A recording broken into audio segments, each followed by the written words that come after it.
Welcome to LT kitchen. ఈరోజు నేను LT masala green chicken kebab ఎలా చేసుకోవాలో చూపిస్తాను. గ్రీన్ చికెన్ కబాబ్ చేసే పదార్థాలు: కొత్తిమీర, పుదీనా, పచ్చిమిర్చి, ఉప్పు, అల్లం వెల్లుల్లి పేస్ట్, పెరుగు, ఎల్టీ మసాలా, నిమ్మరసం. కొత్తిమీర, పుదీనా, పచ్చిమిర్చి మరియు ఉప్పు మిక్సీలో వేసి మెత్తగా ఫైన్ పేస్ట్ చేయాలి.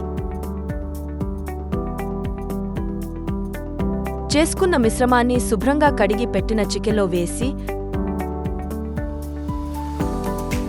తగినంత ఉప్పు, తగినంత ఎల్టీ మసాలా, అల్లం వెల్లుల్లి పేస్ట్, తగినంత నిమ్మరసం, తగినంత పెరుగు వేసి వీడియోలో చూపించిన విధంగా కలపాలి.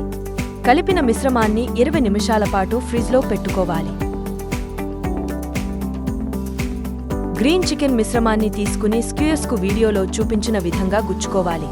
ఒక చిన్న గిన్నెలో లిక్విడ్ బట్టర్, నెయ్యి లేదా వంట నూనె తీసుకుని అందులో ఎల్టీ గార్నిష్ మసాలాను వీడియోలో చూపించిన విధంగా కలపాలి. స్క్యూయర్స్ను సన్నని నిప్పులో కాల్చి దాని మీద ఎల్టీ గార్నిష్ మసాలాను అప్లై చేస్తూ కాలనివ్వాలి.